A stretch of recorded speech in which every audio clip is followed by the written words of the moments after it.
आता भारताला इंधन कधीच कमी पडणार नाहीये. कारण तब्बल 30 वर्षांची प्रदीर्घ प्रतीक्षा संपवून जगातील सर्वात आव्हानात्मक समजली जाणारी ओमान ते Gujarat deep sea gas pipeline अखेर मार्गी लागते. 3 दशकांपूर्वी जे केवळ एक अशक्य स्वप्न वाटत होतं, ते आता अरबी समुद्राच्या पोटातून तब्बल 3000 मीटर खोलीवरून प्रत्यक्षात उतरणार आहे. सध्या संपूर्ण पश्चिम आशिया युद्धाच्या आगीत होरपळते. इस्रायल, इराण आणि आखाती देशांमधील वाढत्या तणावामुळे संपूर्ण जगाला एका मोठ्या इंधन संकटाची भीती सतावते. अशा वेळी भारतासारख्या वेगाने वाढणाऱ्या अर्थव्यवस्थेला याचा सर्वात मोठा फटका बसू शकला असता. पण भारतानं या संभाव्य संकटावर हा असा जालिम तोडगा शोधलाय ज्याने जगाचे डोळे विस्फारले आहेत. पण मित्रांनो, या महाप्रकल्पाला मंजुरी मिळायला एवढी 30 वर्ष का लागली आणि हा प्रकल्प भारतासाठी गेम चेंजर कसा ठरणार आहे? चला जाणून घेऊया आजच्या या स्पेशल व्हिडिओमध्ये. नमस्कार, मी प्राची शिरकर, प्रहार न्यूज लाईन मध्ये आपलं स्वागत करते. ओमान आणि थेट गुजरातला थेट पाईपलाईननं जोडण्याची ही संकल्पना आजची नाहीये. गेल्या 30 वर्षापासून म्हणजेच 1990च्या दशकापासून यावर चर्चा सुरू होती. पण हे स्वप्न इतकी वर्ष केवळ कागदावरच का अडकलं होतं? याची 3 मुख्य कारणं होती. पहिलं, मानवी कल्पनाशक्ती पलीकडचं इंजिनिअरिंग. ही पाईपलाईन सध्या जमिनीवरून किंवा उथळ पाण्यातून जाणार नव्हती. अरबी समुद्रात काही ठिकाणी याची खोली समुद्र सपाटीपासून तब्बल 3 किलोमीटर पेक्षा जास्त आहे. एवढ्या खोलीवर पाण्याचा दाब इतका भयंकर असतो की तिथे पाईपलाईन टिकवून ठेवणं त्या काळात अशक्य मानलं जात होतं.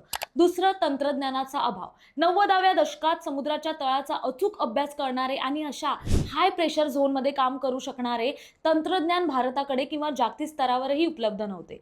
तिसरं, अवाढव्य खर्च. या प्रकल्पासाठी हजारो कोटी रुपयांची गरज होती. एवढी मोठी जोखीम पत्करून गुंतवणूक करायला त्या काळात कोणीही तयार नव्हतं. पण आता काळ बदललाय. साऊथ एशिया गॅस एंटरप्राइजेस या कंपनीनं समुद्राच्या तळाचे तांत्रिक सर्वेक्षण आणि आर्थिक अभ्यास यशस्वीरित्या पूर्ण केलाय. अत्याधुनिक तंत्रज्ञानामुळे आता हे अशक्य कोटीतले स्वप्न सत्यात उतरणार आहे. या पाईपलाईनसाठी भारत तब्बल 40,000 कोटी रुपयांची गुंतवणूक करणार आहे. हा जगातील सर्वात खोल आणि लांब सागरी मार्गांपैकी एक असणार आहे. पण प्रश्न पडतो की एवढा पैसा खर्च करून भारताला काय मिळणार? पहिला फायदा आहे, होर्मुझच्या सामुद्रधुनीचा धोका संपणार. सध्या भारताला मिळणारे कच्चं तेल आणि LNG हे होर्मुझच्या सामुद्रधुनीतून म्हणजेच एका अत्यंत अरुंद सागरी मार्गावरून येतं. तिथे जराही तणाव झाला किंवा युद्धामुळे तो मार्ग बंद झाला तर भारतात इंधनाचे दर गगनाला भिडतात. या नव्या थेट पाईपलाईनमुळे मधल्या कोणत्याही देशाचा हस्तक्षेप राहणार नाही. भारताला नैसर्गिक वायूचा अखंडित पुरवठा थेट मिळत राहील. दुसरा फायदा, वाहतुकीच्या खर्चात प्रचंड बचत. समुद्री जहाजांमधून गॅस आणणं खूप खर्चिक असतं.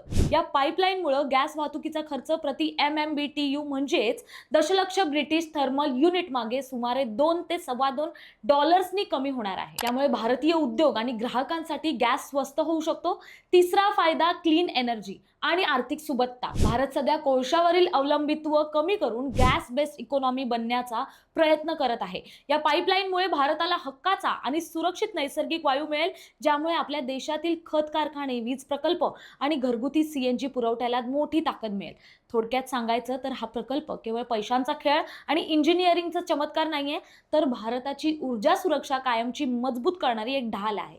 या थेट ऊर्जा कॉरिडॉरमुळे ओमानला भारतासारखी मोठी बाजारपेठ मिळणार आहे, तर भारताची इंधन टंचाईची टांगती तलवार कायमची दूर होणार आहे. पश्चिम आशियातील युद्धाच्या आणि तणावाच्या काळात भारतानं उचललेलं हे पाऊल खरोखरच कौतुकास्पद आहे.